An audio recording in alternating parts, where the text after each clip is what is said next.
Well, good morning again, brothers and sisters at Grace Bible Chapel. Again, this morning I want to continue just looking at this very, very brief overview of the first few chapters in the book of Romans. I want to take a very high-level view of this, the flyover of it. Obviously, if you want to study it in detail, you can do that yourself. But just for the few minutes that we have each morning, and just answer this question, this idea that Paul presents of what is the righteousness of God, and how does the righteousness of God and faith, how do those two things tie together? And Paul masterfully builds this argument. He continues on through chapter 1, and he goes through just how really what the state of mankind is. That there's evidence all around for who God is, that man is without excuse, and in our heart of hearts we know there's a God, but we just stubbornly, and this is mankind as a whole, stubbornly refuses to believe. And he mentions things like they worship the Creator, or the created things rather than the Creator, and they exchange the truth for a lie. And because of all this, God gives them up.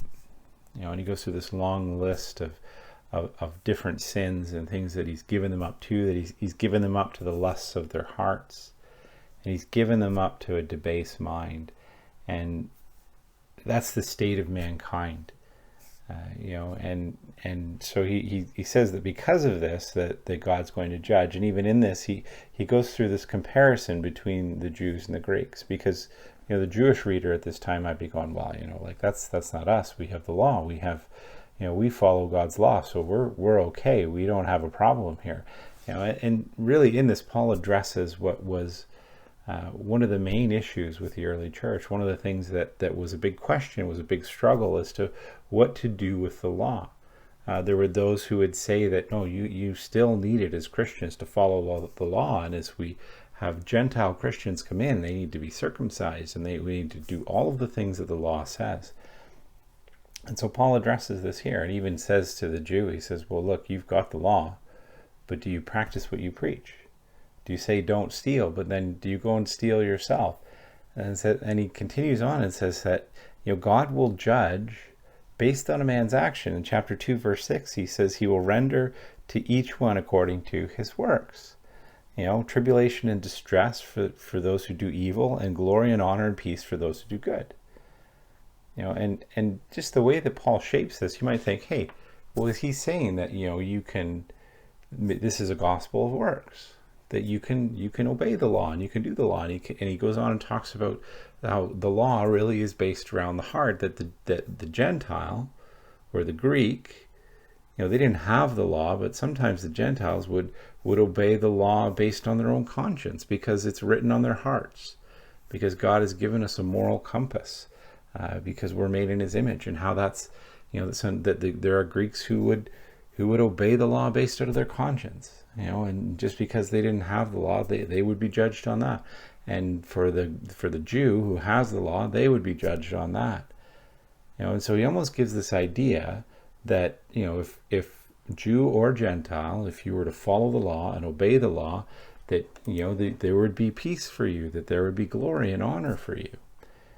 And the truth is that is the case, that if we could actually do that God shows no partiality, he mentions that if we would obey him completely and wholly from our hearts, then that would be the result. God would honor that. But Paul continues on in chapter 3 and says, yeah, but that's a great argument to make. He says, but the reality is none of us can do that. So whether it's the law, or whether it's the law written on your heart or your own conscience, the reality is we're all in rebellion against God. And he goes and quotes the passage from the Old Testament, there's none righteous, no, not one, none that seek after God. And that's the reality that we're all in. That yes, we all have an equal opportunity, whether Jew or Greek, to obey the law and to find favor with God in that way. But none of us do, Jew or Greek. The law, in fact, did not serve to save. It wasn't a tool with which God used to save people. In fact, At verse 20 of chapter 3, he says this: "For by works of the law no human being will be justified in his sight, since through the law comes knowledge of sin." I'm going to read that again.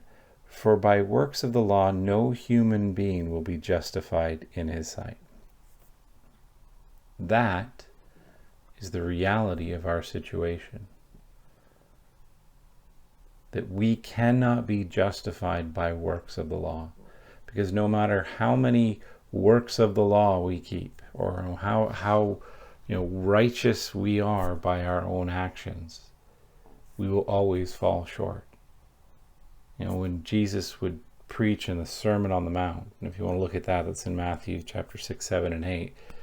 He expounds on the law and says, the law says don't commit adultery. But I say, if you look lustfully at another person, then you've committed adultery in your heart. He says, well, the law says don't murder. Well, I say, if you've been angry with your brother in your heart, you've committed murder in your heart. He says, no, the law isn't just what you do outside, it's what's in your heart as well. Boy, that puts it to a whole nother level, and none of us can meet that standard.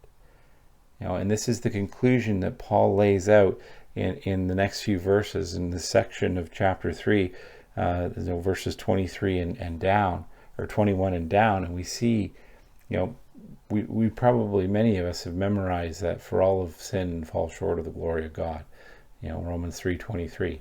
And we know that verse. Well, that's plucked out of the middle of a sentence. Paul's expounding on the state that we're in and what God's righteousness actually is, that it isn't the things that we can do to keep the law, because that will never justify us, because we can't do it.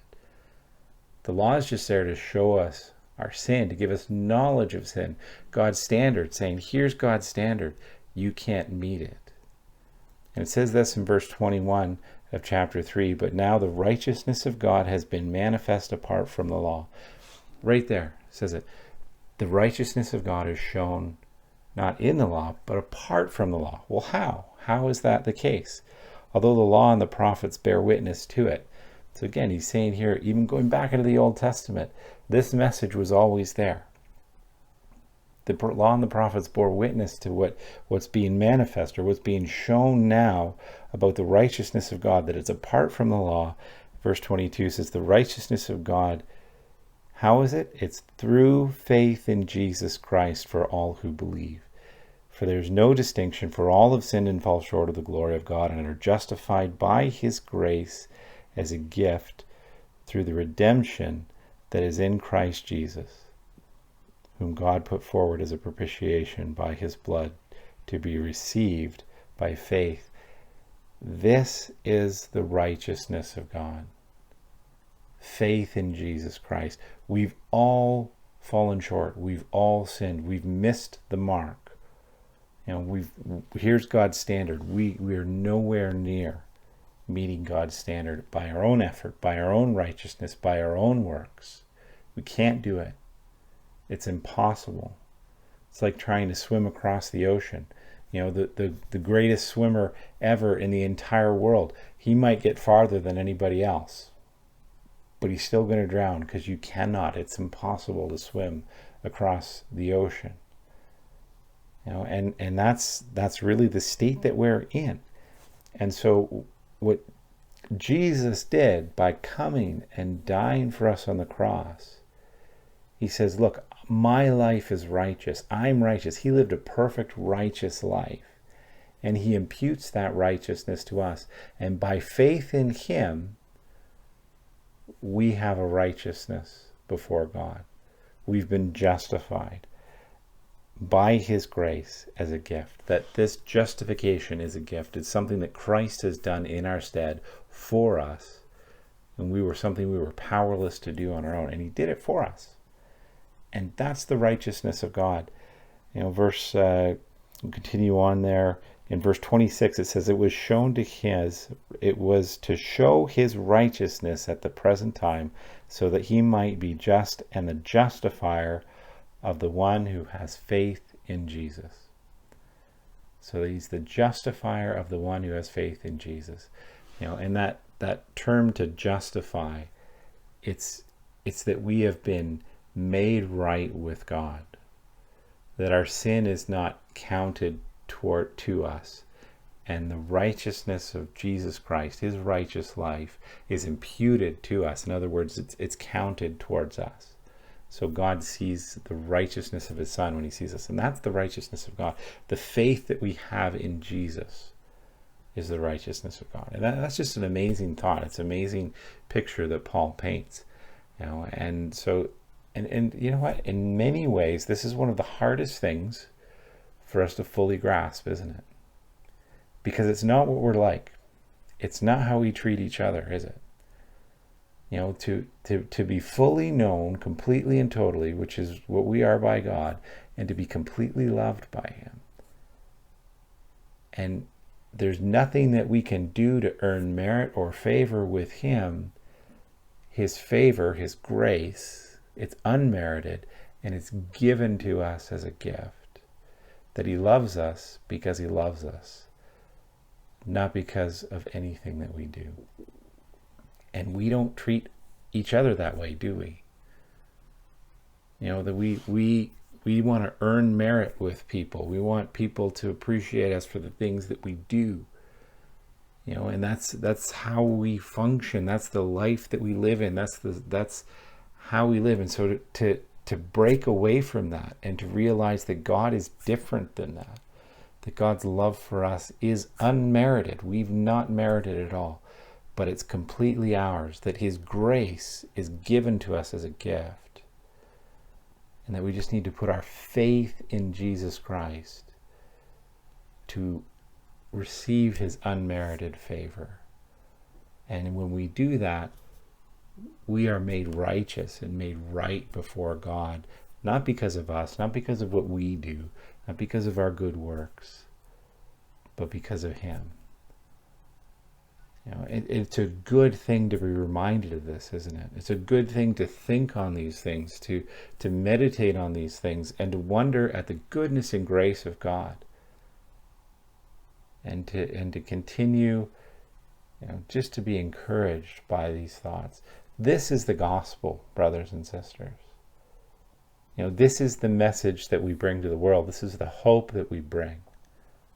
The grace of God, the unmerited favor of God through Jesus Christ. And the call is for people to come and to put their faith and trust in him. I hope this is an encouragement again to you this morning. Have a good day, and God bless.